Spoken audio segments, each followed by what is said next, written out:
Tudo bem? Aqui é Rafael Campos, estamos no nosso primeiro episódio 2023 e como de praxe a gente sempre faz no primeiro episódio do mês respondendo as perguntas dos inscritos. Então vocês querem saber quais foram aquelas perguntas que deixaram nossos inscritos agoniados durante o Natal e o Ano Novo sem as suas respostas? Então sim, bora!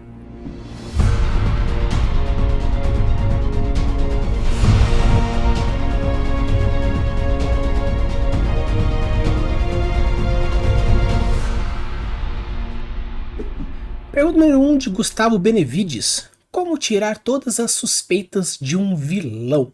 Gustavo, de uma maneira geral, quando a gente fala sobre enganar o leitor, enganar a pessoa que está vivenciando o seu worldbuilding, a sua história, a mídia que você estiver produzindo, a gente chama de Red Herring. O Red Herring, ele é um termo utilizado como...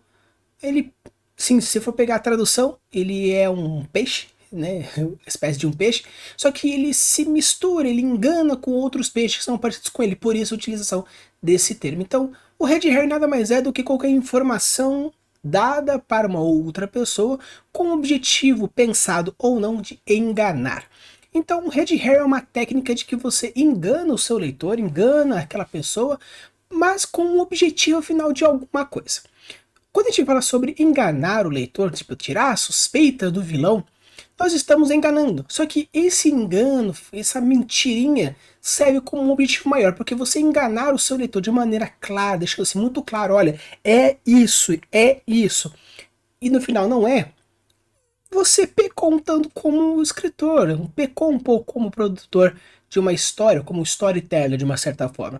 Então eu vou trazer para você algumas dicas que normalmente eu uso para deixar um red herring, algumas pistas falsas e assim tirar de margem aquela pessoa que você gostaria de ser o seu vilão, mas querer tirar qualquer suspeita dele. O primeiro que eu quero trazer é o punch da marionete. O que é um punch? O punch é uma informação, é algo que vai dar aquele impacto, é o soco. É aquele impacto que você vai dar no final, mostrando alguma coisa ou alguma outra coisa. E o punch da marionete significa o quê? Que depois que o seu personagem está indo atrás do vilão e consegue chegar lá, ele descobre que na verdade esse vilão estava sendo manipulado por outra pessoa. Então tudo vai se levando, vai levando para chegar nesse ponto, mas na verdade a gente descobre que era uma outra pessoa que manipulava ele aqui. Então você pode ir deixando pistas, deixando informações que comprovem e reforcem que é o vilão A, que é o grande vilão. Só que você, quando for colocar as pistas, pequeniníssimos foreshadowings, dizendo que na verdade tem alguma outra coisa por trás, você mostra o punch final, que é aquele.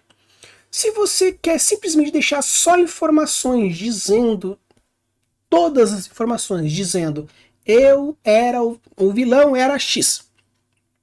Depois no final você coloca um punch, era outro. Só o punch pelo punch é um tanto complicado. Então, reforce as informações negativas, reforce os red herrings, porém deixe os foreshadowings pequenininhos, porque obviamente se alguém pegar, tipo, eu descobri que era tal pessoa, e você queria que não descobrisse, talvez seja interessante você reforçar e focar a pessoa para aquele caminho, deixando pouco. Quando você não deixa nada, muitas vezes pode ficar com a impressão de Deus Ex Machina. De, eu tirei alguma coisa, né, do chapéu, eu quis enganar por enganar. Isso funciona. Muitos livros de Sherlock Holmes têm esses ganchos, de que ele vai dando informações, levando para um certo ponto, que no final acaba sendo outro, mas ele não dá dica nenhuma que pudesse ter uma reviravolta.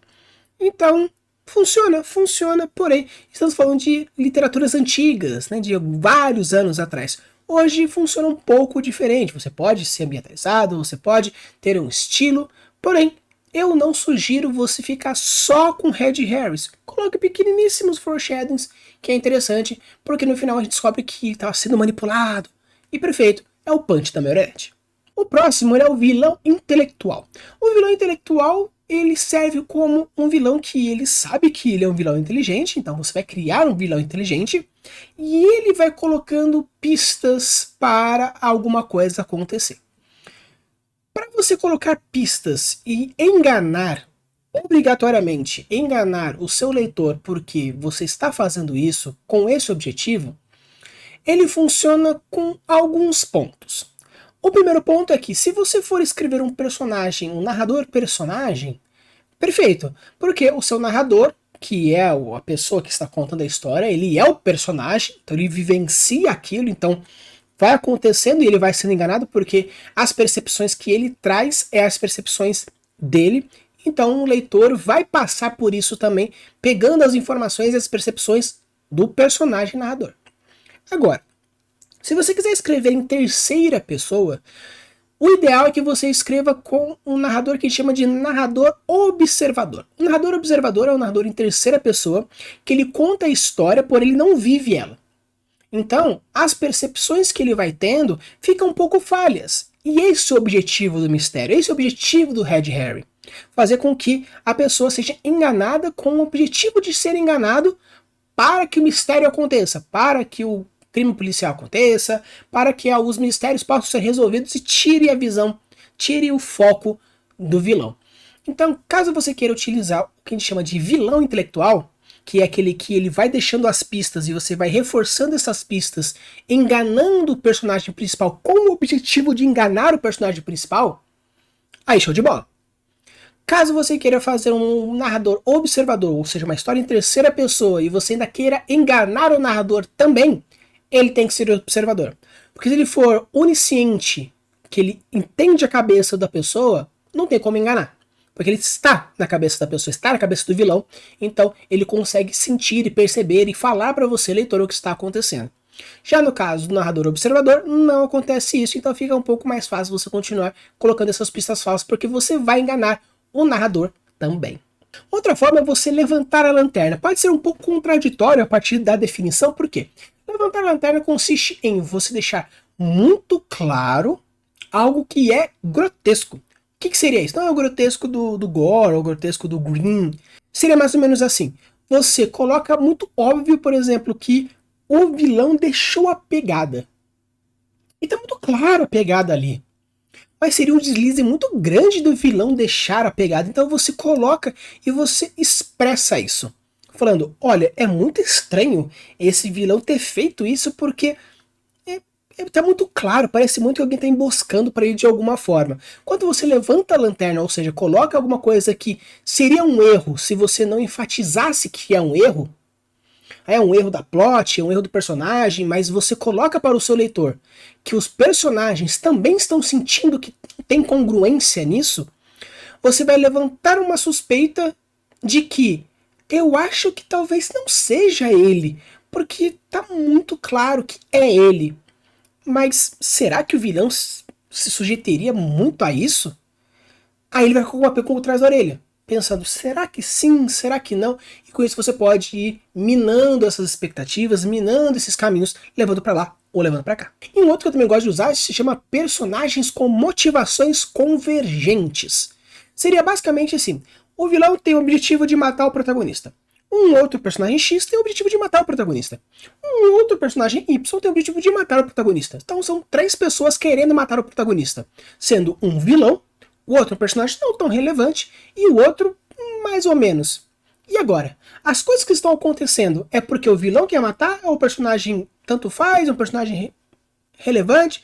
Qual dos 3 personagens eles querem matar o protagonista? Então, quanto mais personagens você criar com objetivos em comum, na hora que aquele objetivo acontece, ou aquela situação acontece, você fica pensando, qual daqueles que tem essa mesma motivação? Aí a pessoa vai ter que ficar procurando pistas em diversos outros momentos, fazendo com que tal coisa aconteça. Então pode acontecer de um personagem ele fazer coisas que são o objetivo dele, mas de outras maneiras, parecendo que na verdade é outra pessoa. Eu tenho o objetivo de me tornar o maior youtuber de world building do Brasil. Outras pessoas também têm esse objetivo. Porém, um tem como objetivo fazendo conteúdos X e outros conteúdo Y. Mas simplesmente surge um vídeo qualquer aí de world building sem titularização. Ninguém se dá dizendo que foi aquela pessoa. Aí você pode pensar, pode ser um, pode ser outro, porque dependendo do tipo de conteúdo você caracteriza um ou outro. Então, quando você tem um objetivo e o seu protagonista e o seu antagonista ou qualquer outro personagem tem objetivos que são juntos, que são iguais, ou que congruem de alguma forma, colocar esses objetivos acontecendo faz com que você crie essas dúvidas. E uma coisa interessante quando a gente fala sobre tirar a suspeita dos personagens seria o quê? Todas essas técnicas funcionam juntas. Você pode colocar um personagem, um narrador em terceira pessoa, observador, sendo enganado, e a pessoa está sendo manipulada, e você está criando objetivos congruentes. Você pode colocar todas essas técnicas juntas, porque uma técnica não exclui a outra. E quanto mais técnicas você colocar, obviamente muito mais treino e objetivo naquilo que você quer fazer, vai fazer com que a sua história fique mais legal. Com isso você pode até tirar 100%, ou caso você não tire 100% das suspeitas dos seus personagens, dos seus vilões, você vai criar uma profundidade tão grande que mesmo que um ou outro consiga pegar, ele vai falar assim, nossa, mas também esse vilão é puta merda, hein? Então, essas são as minhas dicas que você pode tentar fazer para conseguir tirar as suspeitas do seu vilão. Pergunta número 2 de Marcos Freire. Como faço para criar um submundo quando minha história é um space opera? Não dá mais para ser um clássico que acontece na Terra, já que existem vários planetas e a viagem entre eles existe. Mesmo dando portais para outra dimensão, eu quero poder representar graficamente onde tudo isso fica localizado. Então, antes de eu responder a sua pergunta, Marcos, eu queria só deixar claro para a galera o que é um space opera. O space opera ele é um subgênero da ficção científica, ou até mesmo quando a gente fala de fantasia científica, os dois podem encaixar, porque uma história, um tipo de história, ela pode abranger muito mais do que um subgênero, muito mais do que um tipo diferente de estilo. Então, quando a gente fala que, por exemplo, um space opera, ele é uma ficção ou uma fantasia científica, ou seja, ela tem objetivos de mostrar viagens extraplanares, viagens extraplanetários, porém com um protagonista bem carismático, que tem como um principal trama viajar pelo universo fazendo coisas acontecerem. Então, um space opera, ele é uma história que se passa no espaço, onde a viagem interplanetária acontece, porém o protagonista precisa ser carismático, né? Grande parte dele precisa ser carismático. Então, se a sua história se encaixa dentro de uma fantasia científica ou de uma ficção científica, onde tem como objetivo viajar pelo universo, viver essa vida extraplanetária, e o seu protagonista é carismático de alguma forma, então você entra na categoria de space opera. Mas caso você ache um tanto complicado, assim, beleza, entendi, mas o que eu posso considerar como um space opera? Então eu vou trazer para vocês alguns exemplos de livros, histórias, filmes, coisas que falam sobre space opera que eu gosto, que eu já consumi. Então, para ficar um pouco mais claro, para vocês entenderem o que é um, o que é outro dentro das categorias. Como, por exemplo, na literatura eu digo para vocês dois livros. O primeiro é o Legend of the Galactic Heroes, do Yoshiaki Tanaka, e o Hyperion, Cantos de Dan Simmons. Do cinema e televisão, nós temos o Space Battle Yamato e o Cowboy Bebop, dois animes que a gente digo aí para vocês. De cinema e séries, nós temos, por exemplo, Star Trek, Star Wars e o Guardiões da Galáxia. Para videogame, nós temos o Mass Effect, Dead Space, o Halo e para aqueles que gostam de RPG, o Starfinder Roleplay Game. Então eu tenho aqui esses exemplos que vocês podem utilizar de, puxa, então isso é um Space Opera, assim, porque todos eles se passam fora do planeta. Todos eles têm viagens interplanetárias acontecendo, seja você indo ou seja a pessoa vindo, e o nosso protagonista ele é carismático de uma certa forma que faz com que você sinta vontade de viver a vida dele de alguma forma, seja parceiro, seja como ou simplesmente observador. Então, isso é um space opera. Claro que existem diversas outras subcategorias, você pode colocar, mas de uma maneira geral, todas essas aí são classificadas como uma dessas categorias. Agora, como a gente fala sobre formato de escrita, é um tanto complicado, porque existem diversos estilos e formatos. Cada escritor, cada produtor, cada word builder tem o seu estilo, e dizer certo ou errado dentro da escrita é um tanto complicado. Então o que eu vou trazer é uma coisa um pouco mais prática, porque acontece. Indiferentemente se você está no planeta Terra ou se você está fora do planeta, submundos, essa categoria de submundo é uma coisa um pouco comum entre todas elas. Quando a gente fala sobre submundo, nós estamos falando sobre pessoas que vivem isoladas, à margem da lei, escondidas, coisas que não podem ser feitas acontecem lá. Tem muito desse arquétipo, tem muito desse estilo dentro desse formato.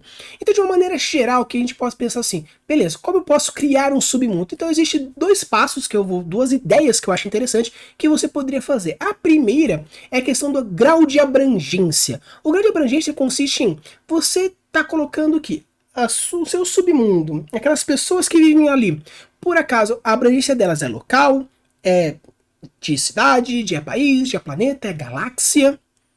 E um outro importante é a questão da individualidade, como que funciona cada uma das gangues, como funciona cada um dos submundos. Porque o submundo ele pode ser um submundo de drogas, de prostituição, de vendas de peças, informações.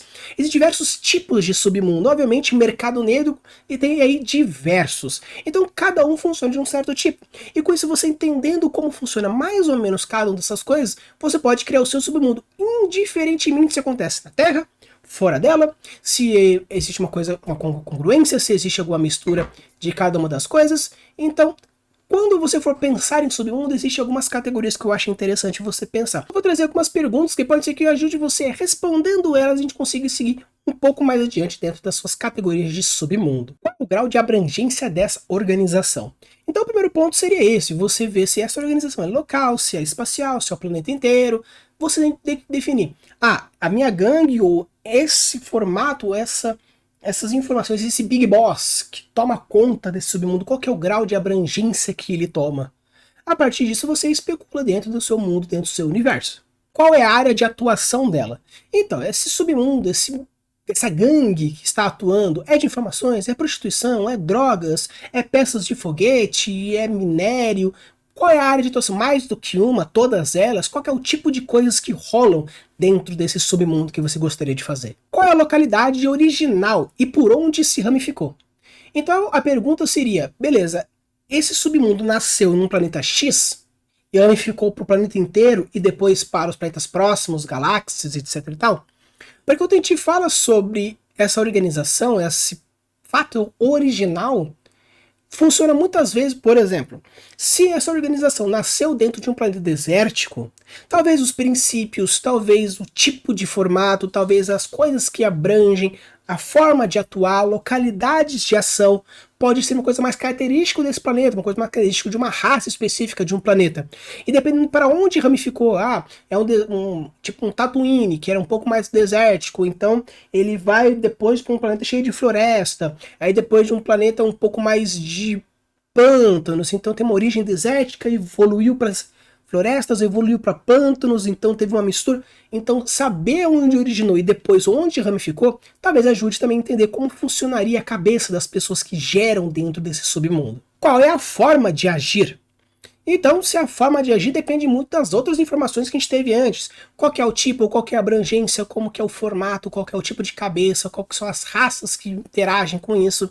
Porque se a forma de agir seria, por exemplo, eu faço e depois eu mato, eu mato e eu ressuscito, porque não tem magia, obviamente não no seu mundo, mas tem magia, então eu ressuscito, então ele vira o meu lacaio zumbi, mas com as informações que eu tinha antes em vida. Então qual que é a forma de agir dessas gangues? Como que é a forma de agir desse submundo? Uma pessoa manda? Existe um conselho? Como que funciona essa cabeça? Então saber isso é uma informação bem importante. Formas de identificação. Forma de identificação, como eu consigo saber que eu estou realmente atuando dentro desse mercado negro? Um broche, uma tatuagem, um tipo de roupa, algum tipo de acessório, palavras-chave ou alguma outra coisa, chips implantados, QR Code, códigos de barra. Como que eu identifico esse universo, como eu identifico essa categoria, como eu identifico essas pessoas. Então entender mais ou menos como eu posso fazer isso também ajuda bastante a criar o seu submundo. E outra, quem manda, é saber se quem manda é um, quem manda é outro. Agora, se você estiver falando de submundo inferno, aí já é um outro 500, já é uma outra forma de pensar. Então, se por acaso você estivesse falando de submundo e você estiver falando de infernos, o inferno de Hades, ou o inferno nórdico, ou esse tipo de submundo que você gostaria de criar, então deixa aqui nos comentários ou me mande lá diretamente lá no Discord que eu coloco e eu reforço ou eu faço uma pequena parte 2 com essa pontuação, beleza? Então deixe claro certinho se é esse submundo que você está construindo um submundo mais do tipo mercado negro ou se está falando de um inferno. Porém, caso seja um submundo mais clássico de informações e coisa, essa aí é a minha dica que eu dou para você. Pergunta número 3 de Reginaldo Ribeiro. Eu tenho uma dúvida conceitual. Se alta fantasia estamos criando um mundo novo, totalmente do zero, como usar termos que são próprios do nosso mundo? Como, por exemplo, narcisista, alguém que é voltado a si mesmo pela própria beleza, provém do mito grego de Narciso. Se eu crio um mundo novo, posso usar esse termo? Agradeço desde já. Então, Reginaldo, uma coisa que é um pouco complicado é que, quando a gente fala sobre literatura, certo e errado meio que não existe. Você pode escrever do que você quiser, da maneira como você quiser, mas pode ou não pode funcionar. Então a gente diz que está certo ou se está errado, se funcionou. Se está certo e funcionou, beleza. Se está errado e funcionou, então está certo. Então é como funcionam as coisas. Se você escrever um texto e não emergiu a pessoa, você fez errado.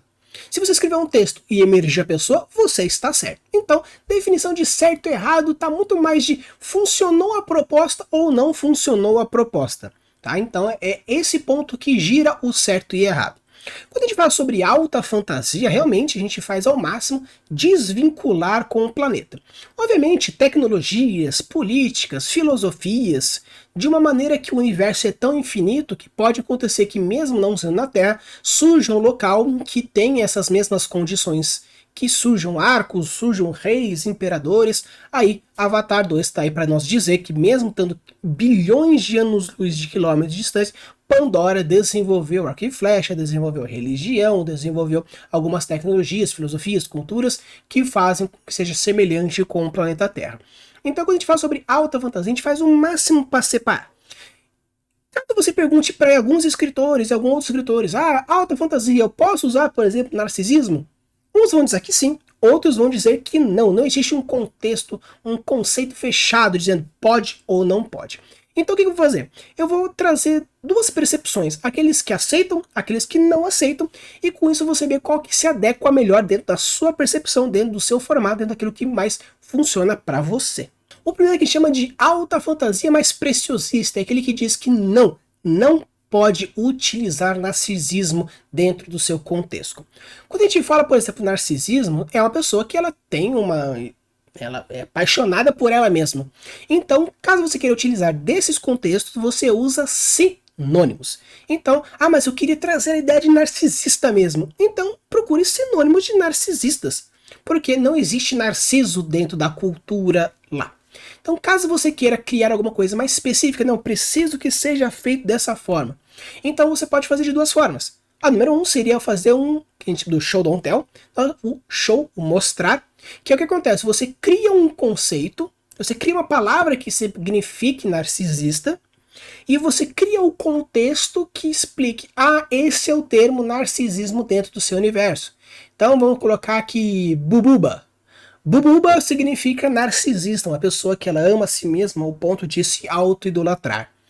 Então você pode colocar uma pessoa fazendo todo o sinal de narcisista, aí fala assim, nossa, olha, XYZ, a pessoa X lá, não aguento quando eu dei o ataque de bububa dele.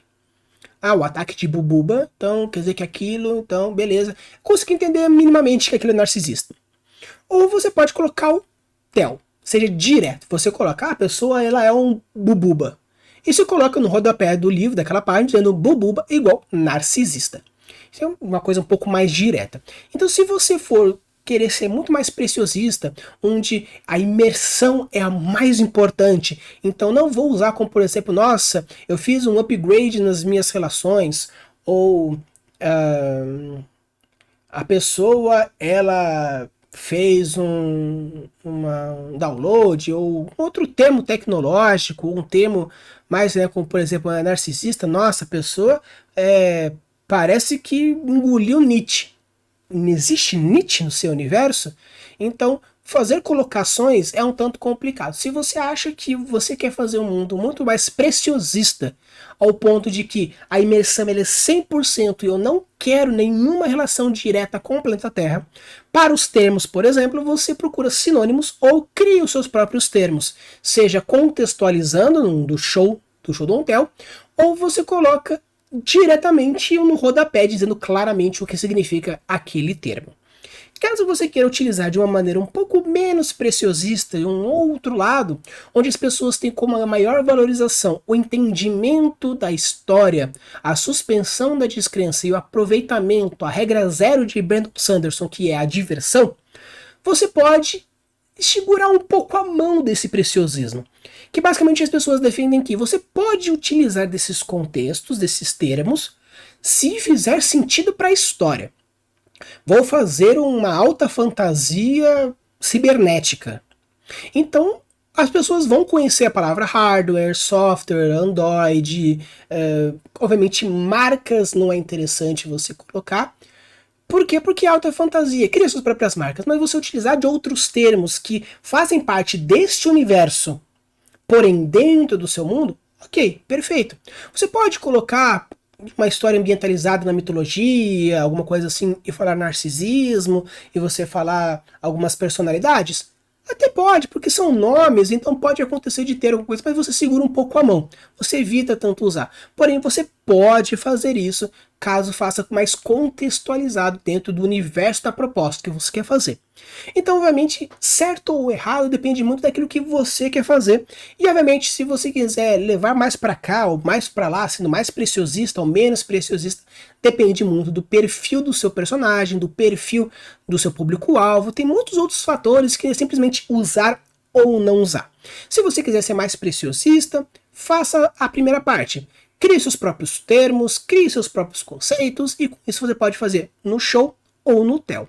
Caso você ache que não precisa tanto, porque não é tão preciosista, né? Dentro dessa fase do seu público, não é tão focado nisso, você pode utilizar alguns termos, porque se por acaso você estiver escrevendo para um público mais infantil juvenil, lá para os seus entre 15, 18 e 20 anos, a galera aceita mais tranquilo, porque é uma coisa um pouco mais jovial. Caso você queira escrever para adultos, eles são um pouco mais críticos nesses conceitos mais preciosistas, e se for escrever um sci-fi, normalmente o público é mais preciosista ainda. Então depende muito do seu público, do seu formato, do seu estilo, da sua proposta. Mas você pode levar para um ou pode levar para o outro lado. Pergunta número 4 de Beth Garcia. De que maneira ele pode usar do world building para contar, aprofundar e fazer foreshadowing de eventos que ocorreram no passado da obra, mas que ainda não foram apresentados? Então, Beth, pela especificidade da sua pergunta, parece que você está precisando de que você vai criar isso na sua história. Então, eu vou tentar responder de uma maneira um pouco mais prática para você, uma coisa mais direta para você mandar ver e fazer essa cena que você gostaria. De uma maneira mais prática, mais clássica, indiferentemente se o evento aconteceu no passado, ou se está acontecendo, ou se é uma projeção do futuro, seja ela por alguma profecia, uma visão, tudo mais, o mais importante é você criar uma boa descrição. E uma boa descrição vai de diversas formas. Você usa descrição com sentimentos, com emoções, com percepções sensoriais, com ganchos de similaridade, com ganchos de percepção, com ganchos de aproximação, gatilhos da autoridade. Existem diversas formas que você cria, conceita e faz diversas outras formas para trazer dentro dessa criação que você gostaria de fazer a parte de deixar mais profunda esses eventos. Obviamente, foreshadowing é um pouco complicado se você apresentar um evento, colocar meio que um foreshadowing em um evento que você ainda não mostrou. É possível? É possível. Mas foreshadowing são informações que você vai dando aos poucos para quando acontecer o negócio, a pessoa ter um punch ou ter alguma ideia mais clara do que está acontecendo. Então é um pouco mais complicado fazer assim, colocar algumas sementinhas de alguma coisa que não aconteceu para depois apresentar. Você pode criar alguns problemas temporais de continuidade de história que fica um tanto complicado de resolver.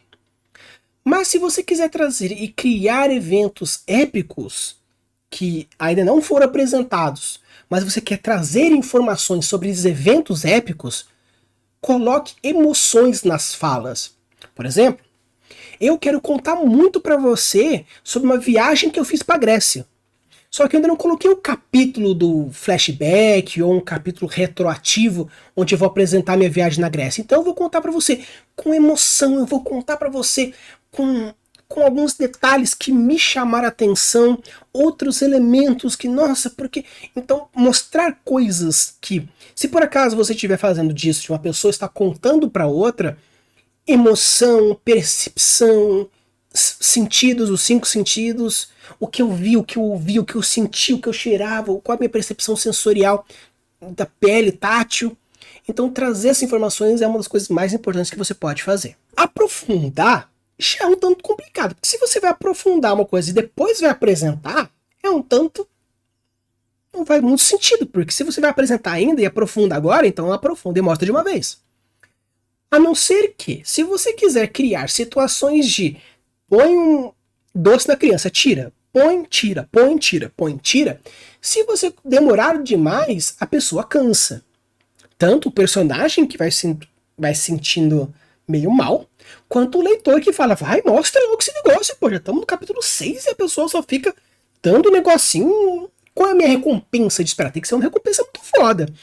O mundo, o evento tem que ser épico o suficiente para me fazer esperar até agora, pegando só pedacinhos e me deixando com raiva. Entra naquela questão que a gente falou num dos episódios aí atrás, que fala sobre promessas e cumprir. Se você fica prometendo coisas incríveis, colocando pequenos detalhes, pequenos foreshadowing, e depois na hora da recompensa é meio meh, o leitor se sente traído. Então cuidado quando você for criar esse tipo de coisa. Então assim, primeiro ponto, se você quer colocar um evento que é épico de alguma forma, mas você não quer apresentar ele logo de cara e quer criar elementos de world building para quando apresentar ser alguma coisa épica, primeiro passo, crie o evento. É uma guerra? Faça a guerra. É uma catástrofe? Faz a catástrofe. Então tenha muito claro esse evento que você quer apresentar. Depois que tiver muito claro, coloque as pessoas que viveram isso. Quem viveu, como participou, que interagiu, que sentiu. Faça uma lista, faça uma tabela. Personagem A viu isso, percebeu isso, sentiu isso, fez aquilo. B, mesma coisa. C, mesma coisa. D, mesma coisa. Agora você tem um evento e tem os personagens e suas percepções. Agora você já tem tanto os formatos, os detalhes, as sementes, as informaçõezinhas desse grande evento que você pode ir jogando aos poucos. Você já tem todo o evento grande aqui. Então você pode jogar uma sementinha sobre essa parte, sobre essa parte, essa parte, essa parte, essa parte. Eu posso ir colocando uma pequena descrição daquela parte, daquela parte, daquela parte, consequências daquele evento. Se já aconteceu, mas não apresenta, quais seriam as consequências no mundo hoje desse evento? Quais seriam as consequências políticas, econômicas, nas pessoas, se foi uma grande guerra, traumas, preconceitos, destruições físicas? Se for uma coisa mágica, consequências na realidade, tempo, espaço? Quais são as consequências desse evento? Vai jogando, vai jogando, vai jogando. Então você tem um evento, criou as consequências, quais são os personagens que viveram e o que fizeram. Agora com essa informação joga dentro aquilo que você precisa e aquilo que você gostaria. Se o personagem A, protagonista, ele é filho daquele cara que fez tal coisa naquele evento, qual a relação do pai e filho que a consequência daquele evento fez? Colocar umas pequenas sementinhas. Será que aquele evento fez com que o pai se afastasse do filho e por isso o filho tem ódio? É uma sementinha. Ah, será que o protagonista, a relação com o personagem B é de amizade? E o amigo ficou surdo por causa daquele evento. Então a relação do seu protagonista para com aquele amigo é de amizade, de caridade, de compaixão, porque o amigo é surdo. Ou não, é de um preconceito, porque o amigo é surdo e atrapalha o dia a dia. Informação, foreshadowing, detalhezinho.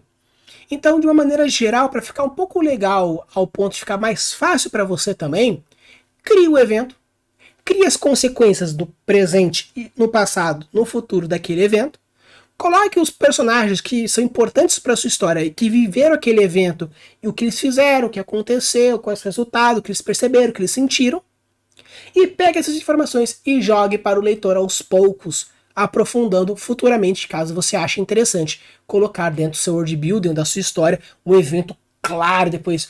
Olha, gente, vocês tiveram todos esses pensamentos. Nossa, mas o que aconteceu? O que aconteceu? O que aconteceu? O que aconteceu? E depois você joga o punch. Pá! Um capítulo inteiro mostrando a guerra e por que tudo o que aconteceu na história por causa dessa guerra no final. Ótimo, perfeito. Você fez um clímax final com todo esse evento que você foi pontuando durante toda a história, durante toda a narrativa, até chegar no final que falou, putz, então era isso mesmo. Pergunta número 5, de Gustavo Benevides. O quão diferente e bizarro pode ser uma criatura sem que haja furos? Então, Gustavo, um ponto importante, pelo menos na minha percepção, é que bizarrice diferente e furos são coisas diferentes. Você pode criar coisas bizarras sem furos, você pode criar coisas não bizarras com uma porrada de furos. Então depende muito de dois fatores diferentes. Mas o que acontece? Quando a gente utiliza coisas nonsense, que não se preocupe porque nós vamos ter vídeos logo, ainda esse mês, falando sobre o mundo nonsense, como criar um world building nonsense, você pode criar algumas coisas. Mas o que acontece? Até mesmo coisas nonsense seguem uma regra, que a gente chama de regra estabelecida, né, que são as leis estabelecidas. Uma coisa é assim, no meu mundo a gravidade é nonsense, então ela é de ponta cabeça. Então você acabou de estipular que a sua regra, dentro do seu nonsense, é uma gravidade que vai para cima. Então se por acaso você jogar alguma coisa que cair, você está quebrando a sua regra estabelecida, mesmo sendo nonsense. Por quê? Mas na minha história eu quero que jogue pra cima, e vai pra cima, joga pra baixo, e vai pra cima, joga pro lado, e vai pra cima. Mas tem horas que muda. Então você acaba de estipular que a gravidade do seu mundo é de randomicismo. É randômico, é aleatório. Que quando a pessoa pula no penhasco, ela pode subir, cair, seja jogada pra esquerda, seja jogada pra direita, e para algum outro lugar. Então, quando a gente fala sobre criaturas, é a mesma coisa. Aquele tutorialzinho básico que eu fiz lá no comecinho, lá no final do ano passado. Lá no ano passado, né? Estamos agora, dia 2. Num vídeo que eu fiz ano passado, falando sobre criaturas, uma coisa básica. Caso você queira fazer a mesma coisa agora, só que nonsense, o que você faz? Você vai estipular aquelas regras que eu trouxe bem mais fora da casinha. Eu quero uma criatura que faça coisa assim, faça coisa assado, e ela é estranha aqui, estranha lá. Por quê? Se você já vai estipulando, vai criando o que a gente chama de setup, que é a preparação, que o seu mundo é nonsense, você vai elevando cada vez mais a suspensão da descrença da pessoa. Levantando e suspendendo a suspensão da descrença, a pessoa vai aceitar muito mais aquele nonsense. Vai aceitar muito mais aquele bizarro, aquele estranho. Com isso, alguns furos que você vai estar desenvolvendo, você vai ser mais aceitável a partir da suspensão da descrença. Então, assim, não existe uma regra geral. Como eu falei nas outras perguntas, existem coisas que funcionam e existem coisas que não funcionam. Se você cria um nonsense que é tão nonsense que você fere diversas categorias psicológicas da pessoa, não tem gatilho de nada, é só bizarro por bizarro mesmo, aí não funcionou. Se você diminuir um pouco a bizarrice, colocando alguns gatilhos de similaridade para a pessoa se sentir um pouco mais confortável, crie alguns gatilhos da autoridade, mostrando que você sabe o que você está fazendo para a pessoa se sentir mais à vontade. Coloque os gatilhos da estranheza, porém com o objetivo de puxá-la para onde você quer. Você pode deixar o negócio bizarro. Você pode fazer todo um horror cósmico que traz dentro de um princípio de Lovecraft, que você vai fazendo um nonsense aqui ou ali, ou o mais clássico, que é o Alice no País das Maravilhas. Mas você pega, beleza, qual que então é a regra por detrás de Alice no País das Maravilhas, onde tudo é nonsense? O mundo de Alice se passa dentro da cabeça de uma criança dormindo.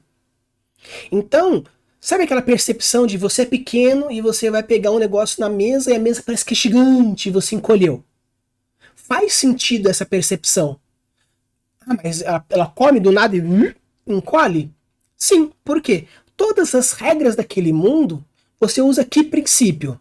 A visão de uma criança e como ela vê o mundo.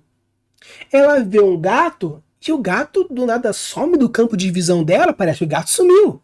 Mas não é isso. Pessoas muito grandes e malvadas parecem que são cabeçudas, a criança vê como cabeçuda.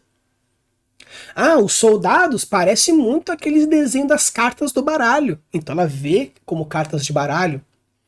Vê que o coelho pula pra lá e pra cá correndo e tudo mais. Então para ela é um apressado. E como ela vive numa Londres século XVII, XVIII, onde as pessoas correm apressadas porque tem tempo e o capitalismo, então ela associou um coelho com a pressa que ela vê do pai, do tio, do avô, e por isso da cartola e tudo mais, o compromisso está sempre atrasado. Vê os vizinhos drogados, ou até mesmo só estranhos na visão dela, de uma certa forma. Aí vê o chapeleiro, vê, né, aquele outro coelho bizarro, né, dois irmãos que são gêmeos. Então, assim, o princípio, o mundo por detrás de Alice é o que? A regra estabelecida pela pessoa que escreveu é qual? Vou criar o meu mundo a partir da premissa de que todas as coisas que acontecem são superlativas, porque é como uma criança vê. E como ela está dormindo, o filtro vai para a casa do chapéu. Então, se você quiser construir uma criatura ou um universo nonsense, eu vou dar mais detalhes quando sair esse vídeo. Mas se você quiser construir uma criatura nonsense, bizarrona, pegue o mesmo princípio de criação de criaturas. Aquele videozinho de criação de criaturas. Agora, pega essa criatura, coloque ela em alguns princípios, em algumas categorias, um tanto bizarras. Mas coloque a criatura vivendo neste universo. E como essa criatura reagiria a esse universo? Por acaso, como eu falei, a gravidade desse universo é randômica. Isso quer fazer uma criatura voadora dentro desse universo de gravidade randômica. Então, será que o voo dela é bizarro? Então, tipo, então para uma criatura voar numa gravidade invertida, eu teria que ter asas assim, asas assim, asas assim, asas em diversos pontos, para quando ela sentisse que a gravidade mudou, outra asa funcionaria. Então ela voaria meio que assim. Aí beleza. Coloca agora ela no mundo real. Aí você olha pra criatura, uma criatura voando assim. Por quê? Porque você pegou aquele nonsense, aquele mundo nonsense, colocou uma criatura que se adaptou a esse mundo nonsense e pôs de volta pra cá. Agora você tem uma criatura bizarrona, com uma explicação lógica, mas por que a criatura voa daquele jeito? Porque você utilizou o princípio de que, se ela estivesse num ambiente que a gravidade muda de direcionamento de tempos em tempos ou dependendo da localidade, a criatura precisa se adaptar a esse ambiente, então ela voa bizarramente. Você põe ela agora no mundo normal onde a gravidade é sempre abaixo, você vê uma criatura bizarra. Então, a forma como eu gosto de fazer criaturas nonsense e mundos nonsenses é dessa forma. Você cria uma premissa que foge do normal e alopra, aumenta ou diminui demais aquela ideia, deixando muito bizarro. Ou você cria algumas premissas dentro do seu universo. E para a criatura, depois que você estipulou essas premissas, você joga a criatura e pensa como essa criatura resolveria o problema desse universo bizarro. Dessa forma, então ela faz isso. Aí quando você trouxer de volta para o mundo real, você vai ver uma criatura bizarra. E caso a pessoa já sinta que você trouxe esse gatilho da autoridade, assimilidade e vários outros pontos ao criar aquela criatura, quando chegar no mundo nonsense bizarro aqui agora, fica mais fácil, porque o subconsciente da pessoa vai conseguir pegar os ganchos dessa similaridade, dessas explicações que você fez. Com isso, você consegue fazer uma coisa mais tranquila. Mas, obviamente, o grau de bizarrice depende de vários fatores. O que mais importante é, procure leitores beta, procure leitores sensíveis, leitores alvo. Leitores beta, amigos que gostam de ler, que vão ser honestos com você. Leitores alvo, quero que os meus livros sejam para jovens, adultos, homens de 23 a 25 anos. Então, peça pessoas que entram nesse perfil. Ou, é uma pessoa, eu queria escrever uma coisa sobre, sei lá, violência doméstica. E você conhece alguém que sofreu com isso? Entregue o seu texto para a pessoa para saber se a pessoa, né, toma gatilho ou se não. Então, tem diversas formas que a gente pode fazer dizendo se funcionou ou não funcionou alguma coisa. Dentro do seu mundo nonsense, leitores sensíveis não precisa. Mas procure alguns leitores beta, algumas pessoas que você confia, que você acha que seria válido os feedbacks das pessoas, e procure pessoas que estão dentro do seu perfil de público-alvo. E entregue seus textos também. Funcionou para elas, funcionou para os leitores beta. Você está indo para o caminho bem, e é assim que você faz. Então, pessoal, agora a gente vai responder algumas perguntas que estão no Stories, lá que eu fiz no Stories também. Então, caso você tenha algumas dúvidas, você pode também colocar as perguntas ou no Discord, ou no Stories, ou na aba comunidade, sempre aí, todas elas estão dispostas. Então, vamos lá para a próxima pergunta tirada dos Stories. Como escolher definir um nome para um mundo ou planeta, de Gabriel MC Castro. Quando a gente fala sobre definição de nomes, a gente tem diversos pontos que a gente pode abordar. Obviamente, é algo muito particular. Existem diversas formas para definir nomes. Tem até um videozinho meu que eu falo sobre definição de nomes, importância de nomes. Vou deixar aqui o card e também na descrição, caso vocês queiram ver com mais detalhes. Então, quando a gente fala sobre definição de nome, você pode ver diversas formas diferentes. Você pode pensar como, por exemplo, número 1, tradução de outras línguas. Você pode utilizar a tradução de outras línguas, que é uma forma mais comum, mais direta. Ah, eu quero usar no polonês, que não é uma língua tão comum, ou no turco, ou no grego, ou alguma outra língua que você acha interessante. Inglês, vira e mexe, a pessoa coloca coisas em inglês, então fica uma ideia. Coloque aí dentro do seu, a premissa, a palavra-chave, o nome de um planeta vai ser Machado. Pega a palavra Machado, joga em diversas línguas e procura qual que seja mais sonora, dentro daquele que você acha interessante. Você pode usar palavras em português direta, como por exemplo, porta, castelo. Obviamente, se usar palavras diretamente em português, vai criar alguns certos gatilhos que você talvez não gostaria, então eu não sugiro muito. Nesse caso, caso você queira usar palavras em português, eu já sugiro você utilizar de sílabas. Você pegar palavras que têm o início de uma e o final de outra, por exemplo. Você pega assim, eu quero pegar, por exemplo, Castelo de Fogo, porque o planeta é uma fortaleza e ela é muito próxima de uma estrela. Então, castelo, fogo. Castego. Planeta Castego. Ah, peguei metade, metade. Então, uma forma bem clássica, direta, também é definida dessa forma. E o mais comum, caso você queira fazer uma alta fantasia, é você pegar e criar o seu vocábulo. Existem diversos sites que ajudam a criar nomes de fantasias, principalmente para RPG, mas você pode procurar algo que seja sonoro, caso você queira fazer uma coisa muito mais profunda e criar uma conlang explicando a utilização do nome do seu planeta. Aí já é um tanto mais complicado. Então, as dicas mais diretas para você definir o nome do seu planeta seria, número 1, você seguir palavras de outras línguas que sejam sonoras, que você acha interessante. Palavras em português, mas no caso português, eu já sugiro você quebrar sílabas e utilizar sílabas. A número 3 seria você criar as suas próprias conlangues, e caso seja mais aprofundado, algo mais diretamente relacionado à cultura ou àquele planeta que você gostaria de fazer. E agora nossa última pergunta, de Dravak. Como criar ruínas de antigas civilizações? Criar ruínas é a mesma forma que você criar um local. É a mesma teoria. Você pega, cria o Genius Lost, você cria diversas coisas, tipo, tem diversos tutoriais aqui no canal falando sobre criações de locais. Mas o mais interessante sobre ruínas, especificamente, é você fazer a ruína pela ruína propriamente dita.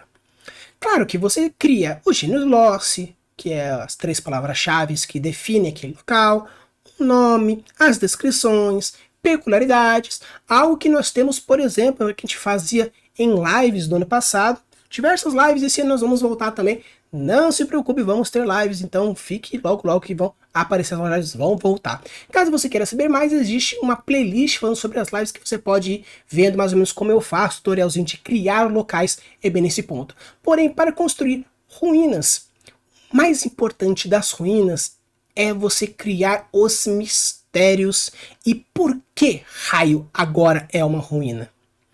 Criar o nome, criar a essência, a descrição, as peculiaridades, as motivações para aquilo. Todos os locais são interessantes se você fazer dessa forma.